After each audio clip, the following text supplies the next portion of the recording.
Ladies and gentlemen, can I please have your attention? I've just been handed an urgent and horrifying news story. And I need all of you to stop what you're doing and listen. 1 light, 2 lights, 3 lights, 4 lights, 5 lights, and it's go, go, go, go!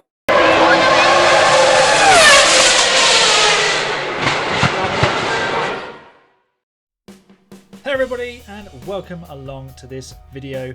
I do have an announcement to make.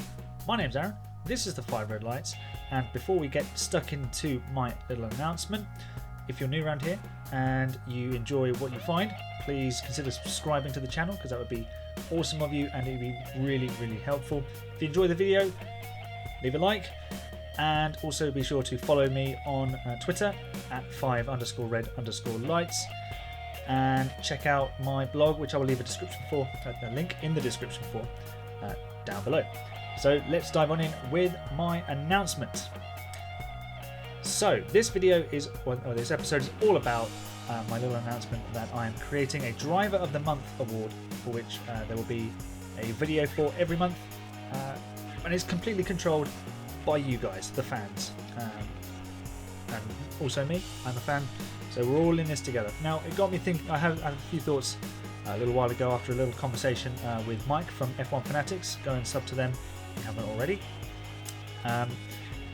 About how at the end of season awards, the end of the year gala, where Kimi Räikkönen tends to lubricate himself plentifully, if we go by previous years.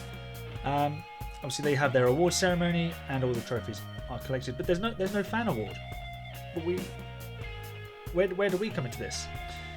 Okay, you might say, why should we be included in such a big event like that? But then, if you look at football, every football club has a Player of the Year award voted for by the supporters, and also they have Player and Manager of the Month awards. So if you look at the Barclays Premier League, so they convene opinions and selections from a panel of ex-pros and journalists and some of the big wigs from their sponsors, Barclays, Budweiser, and EA. Of course, other banks, electronic game creators, and alcoholic beverages are available, so you don't have to feel restricted to just those. But they offer, they allow 10% of the overall vote to be cast by the fans, which doesn't sound a great deal when they dress it up as, oh, you can have a big say in where these awards go.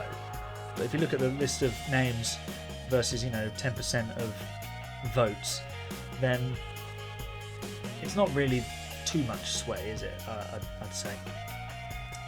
Now this award is 100% decided by the fans, by us, you, me, your neighbour, someone who you know down the road, and it's all decided by our opinions.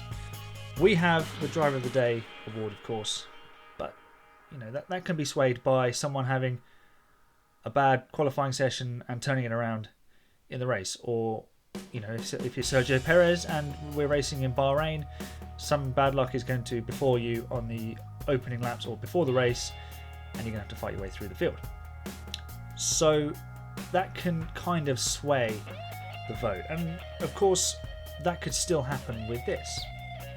That could be completely feasible.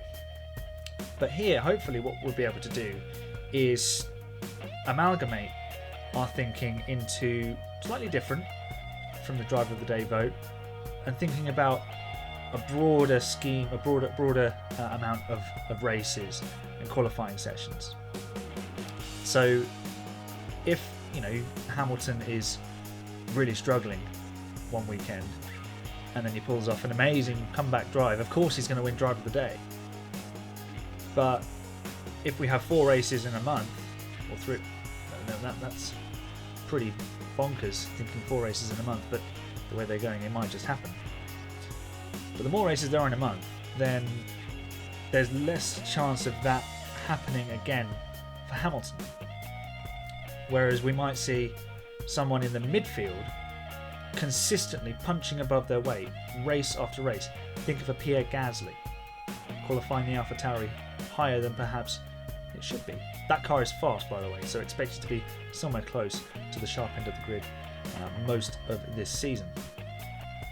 You know, we might even see someone who doesn't get any recognition all too often be recognised by this award, by this vote. So how am I going to go about it? Very simple. I'm going to leave a link in the description. It'll be the very top line, so you can't miss it. Click the link. It's a straw poll, and it will take you to a whole list of the drivers. Cast your votes on who you think has been the driver of the month. Now, the opening month is going to be April, which is when I'm filming this. I'm filming this the week after the Bahrain Grand Prix, which of course was in March.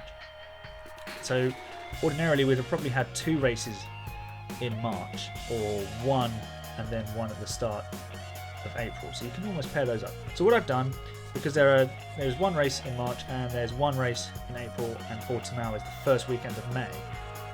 The first month, April, will include the Bahrain Grand Prix and of course the Grand Prix at Imola, which they butchered the name for. Why don't they just go with the Imola Grand Prix or the San Marino Grand Prix? You know, that would be just a little bit easier. So the link will be live. I'll make it public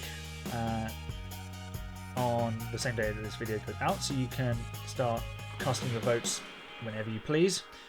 Of course, it might be best to wait until the Imola Grand Prix has been concluded to get a better grasp on where you want to cast your votes.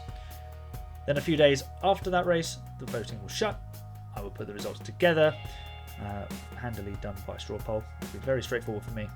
And then I'll create a video in which we will rank the top 3 or perhaps the top 5. Let me know in the comments if you want 3 or 5. I mean, 3 is quite good. We might just have a nice straightforward podium procedure for that. So that there is my big announcement, and I will be doing this every month with a straw poll and trying to create a nice little video to maybe celebrate some of the drivers who don't get as much recognition for their efforts as some others. Obviously the Hamiltons and the Verstappens of the world, they grab their headlines, but you know, let's show some love for those guys in the midfield teams. And if your favourite driver is a Yuki Tsunoda, then vote for them by all means. Let's give them recognition. Let's get them and their name next to the number 1 on something, so that they know that their efforts are not going unnoticed by us, the fans. That's all for today. Thanks for watching. Like I said at the beginning, if you're new around here, please consider subscribing. Like the video if you're watching on YouTube. If you're listening on a podcast platform, we're available on Spreaker, on Spotify and on Google, amongst some others. Please be sure to leave a podcast review and hopefully a 5-star rating. That would be very, very appreciated. But of course, you're free to rate however you please. So that is the end of the episode. We reach a checkered flag until the 5 red lights go out next time. My name's Aaron. This has been the 5 red lights. I'll see you in the next episode, everybody. Bye for now.